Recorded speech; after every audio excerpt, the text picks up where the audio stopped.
Hello, my friends. Let me first start off by saying it's a good day because I'm reminding myself of that today. You'll see the tiny moments I'm going to add at the end of this video. It's murky and misty, and after several warm days, it's now gotten cool again. And it isn't really welcome. Remember when there was that long stretch of gray and I loved it? I really got lost in it. Well, this touch of sunshine and warmth and the promise of waking up has left me not really welcoming today's gray. Yeah, I kind of got hooked on the sun. So I need to go to my peaceful place where I honor all shades of gray, and that'll make it a good day. I wanted to start my blog off today by mentioning something that some of you who know me elsewhere know I've been debating recently, and that's how much time I want to spend online and where and doing what. I'm going to change some things. And the thing is, at first I thought one of the things I was going to change was step away from doing this daily vlog. In fact, step away from YouTube for a while. It made sense to me here because basically I'm looking for more time to be outside, more time to work on my private studies, and of course, community's making more demands on my time than it has in any of the years since I first retired.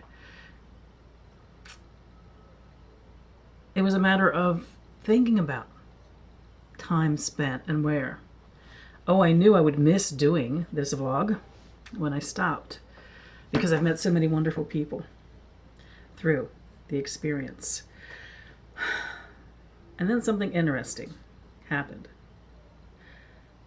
I didn't say anything to Roger about the fact I was going to change where I was online and be offline a lot more in a day's time. And when I did mention it to him, because I had shared it on my Facebook, he was a little bit disappointed. Not even a little bit disappointed, a lot of bit disappointed. And the reason being that he has really been enjoying that when we go for a ride, I'll say, "Ooh, stop, pull over, I want to get that picture." Or he'll see something that catches his eye and want to do a picture or a video of it. Oh, he doesn't ever hold the camera, that's not his thing. But it ends up that I hadn't realized how much he was enjoying being part of the process. Now, you know you don't see him very often, so it's not like the process is pictures of my hubs or his words in my video. But I hadn't realized how much he was enjoying what I was doing. That gave me a reason to stop and pause and consider. And I found myself wondering where's the best place to spend my time. It's not something I usually get lost in. I'm usually a quick decision maker when it comes to that. And then he mentioned to me that I have been spending time, especially in the evening, watching TV, and that I hadn't been getting up as early as I tend to get up. And I realized where a good part of time was disappearing into the time hole. Oh, he didn't care about my watching TV. In fact, he likes it when I watch TV with him. I don't necessarily. I like being next to him. But my habit is usually to be doing something on my computer or reading. But I realized, indeed, I had been starting to watch TV. And even things I don't really have a lot of interest in. It was kind of like I was zoning out, going into a TV drone zone. And yes, I have been sleeping later. Maybe I got in the habit when I had the flu and wasn't feeling well. Maybe I got into the habit in the season of darkness, that I was sleeping in a little bit longer, staying up a little bit longer at night. So I was kind of losing my mornings. Well, thank you to my hubs for the input and the guidance that he gave me. There are things that are going to change. I'm going to close the Greystone Path Facebook group because I've not had time to be there, therefore it's inactive. And I'm going to also close the Tarot Together Facebook group. So some of you who watch this may be part of that. When I set that up, it was a place I wanted to share my Tarot Together videos. And I wanted the opportunity to learn from others what their take, where they agreed and disagreed with me, might be. There's been a lot of very interesting conversation in the Tarot Together group. And in fact, when I took the time to post questions, there was a lot of good input. But again, it's not a place I had the time to give it time. And when I linked my videos there, I really didn't hear from anybody. There was lots of response to topics for conversation I put up, but we all don't even have time to watch videos or have an interest in spending 15 or 20 minutes or more with someone who records a video. So my thoughts that folks might discuss my video, especially what they disagreed with or what they'd learned differently or to add to what I shared, it wasn't happening. So I'm going to close the Tarot Together Facebook group. Those two things are pretty big. The Greystone Path Facebook group has been active for a long time, but inactive for a great period of time within that. And I understand that. If the person who owns a group doesn't steward it, doesn't hold a place of nurturance for it, nothing's going to happen. I looked at a couple of other things that I'm going to do differently or not do at all. I'm at peace now with where it's going to be. And I wanted to share here that YouTube survived that little storm of consciousness that I was having, in great part because of the people I've been meeting through doing my vlogs. And I still have things circling in my head I want to do videos on. I'm going to continue the Tarot Together series, only continue it with more devotion to making it happen. And I'm even wondering whether I want to take that to my website and take it away from being public here on YouTube. They're not watched all that much compared to my other videos, and it might be that they need a place to be held in their wholeness. And that one I'm still debating. For the time being, I'll keep uploading them here. And if I decide to go to my web page to host them, I'll make sure that I do a video letting people know if you're interested in them. You can go to my web page and find all the links to them as I continue to put them together. So it's been a good week. It's been a good week. It feels like a building the nest time. And what better time than spring for a building of the nest time? Getting busy, deciding what you're preparing the ground for, kind of like the building of the next nest or the tilling of the soil, planting the ground for what's to come. But you know, you have to have some sense of what's to come, so you make the proper preparations, don't you? So there's where my wanderings regarding time spent went. Over this past week especially. I really appreciate the fact that it took someone else to point out to me that some of my habits in a day's time had changed. I don't want to be outside of myself, looking at myself and see myself staring blankly at a television set, or sleeping any longer than I have to on any given day. Good learnings in the end. It won't affect so much what I do here at YouTube. It will require me to be more passionate about it or not to do it. That's a good thing. Went to church today, and it was a pretty good sermon. It looked dry on the surface to begin with. It was about mentorship, which is like, I don't know about this. I didn't talk myself out of going, though. I wanted the community and the fellowship, but didn't think I was going to particularly like the service. But it ended up, you know how it goes when this happens and I write, then I'm a happy churchgoer. And our pastor began this sermon on mentorship by asking us to sit and be quiet for a moment to think of who had influenced us the most. Well, immediately, Rachel, my priestess, came to mind, and she was the mentor of my 40s. Changed my life. And then also came to mind someone I've not talked about, I don't think, here, or shared much with any of you, my friend Pearl. Pearl was actually the mother to one of my best friends in high school. And I became very close to her. And after high school, when we all went our separate ways and her daughter actually had joined the Air Force and left, I started visiting Pearl on my own, and we became the best of friends, no matter the 20-year difference in our age. Pearl was a very simple person, and by simple I mean what you saw was what you got. There weren't any layers to her that hid any parts to her. She'd come over at the end of World War II as a bride, marrying an American. She was English. And she was earthy, bluntly honest, challenged you, didn't let you be anything other than true to yourself. Probably one of the most important people I've ever known in my life. Her and Rachel were the two that have formed and shaped me. What they encouraged us to think about in this sermon was who was part of who you became and who really lives on in you. Those of you who have taken Season of the Seeker know that in those early sessions we talk about what we come knowing in the sense of who contributed to that. By example, by words, by deeds. And it really gave me a chance to pause and reflect again on the importance of those two women in my life. I can guarantee you that the parts of me that you like are the parts that they inspired. Absolutely, I can guarantee you that.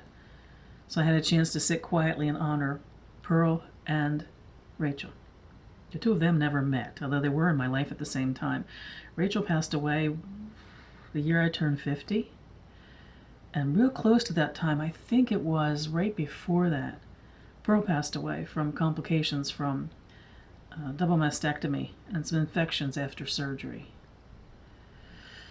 Yeah, those people, those women, the way they formed and shaped me. I have mentioned here often that my grandfather, my paternal grandfather, my pop-pop, also was an important part of who I became.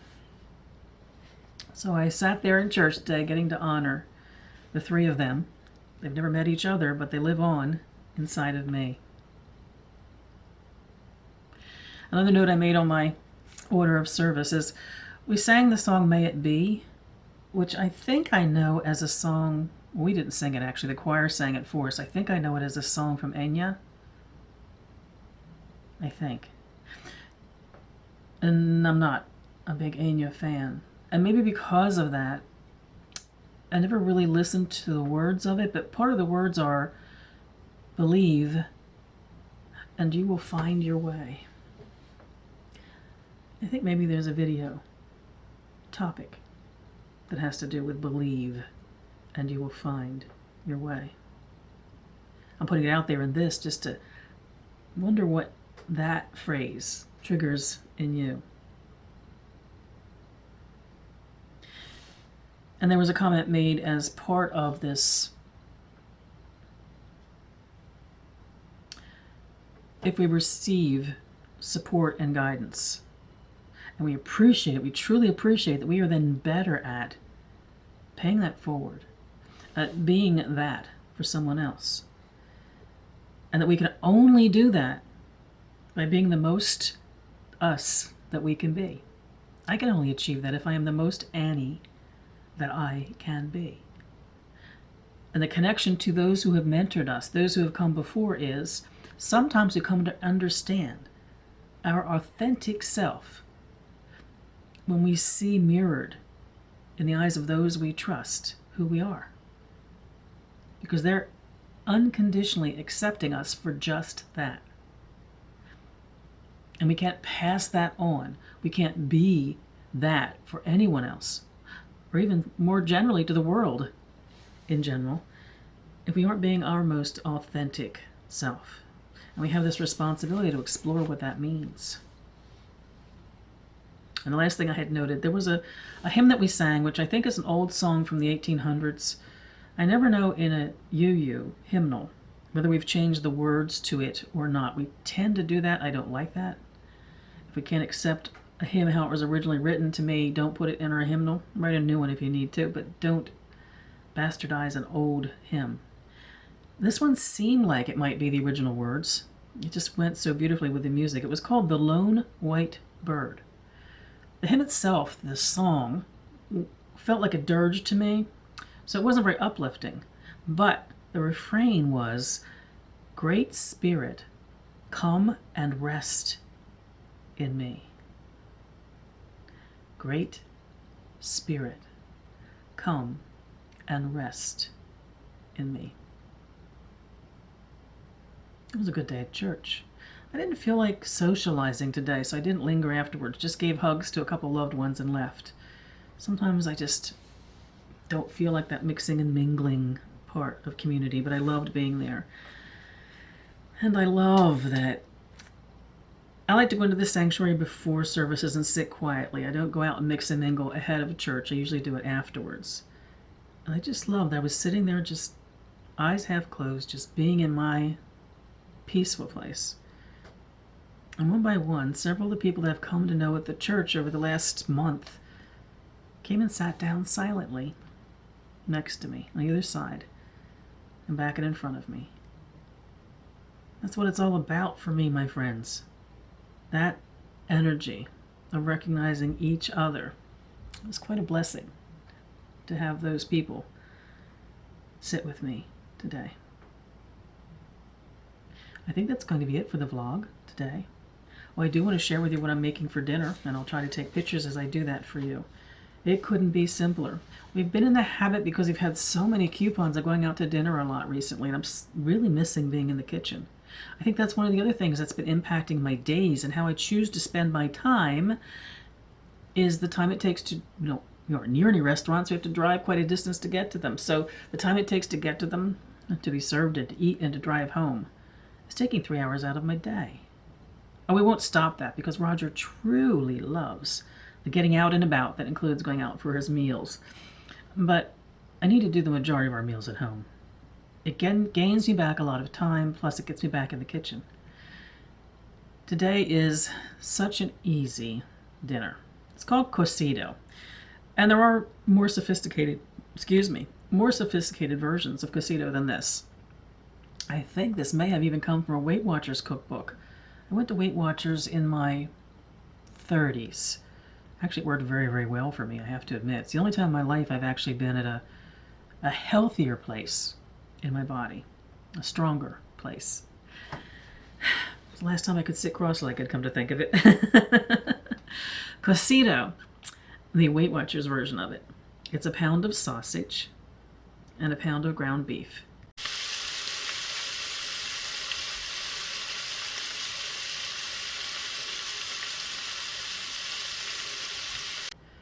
Lots of minced garlic. A can of diced or chopped tomatoes or stewed tomatoes that you chop up. I've done it with fresh tomatoes in season 2. And now we just get those kind of pithy, kind of odd gray red tomatoes. So even the organic ones that come in that have been grown hydroponically just aren't good. So it'll be canned. A can of chickpeas, garbanzo beans, and a can of string beans. Yeah, this is a dinner that has a lot of canned things in it. It's always been something that I've kept these particular cans in the cabinet because it's easy to throw this together anytime I want to. I tend to increase the vegetables, make a bigger batch, but keep the meat at the same level. Sausage and ground beef, garlic, tomatoes, chickpeas, which you may know as garbanzo beans, and string beans. And what I'm going to do is brown it and stick it in the crock pot and just let it stay in the crock pot until we're ready for it tonight.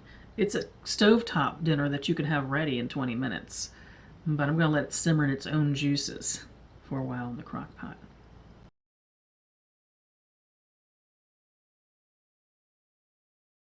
And that would be about it for today.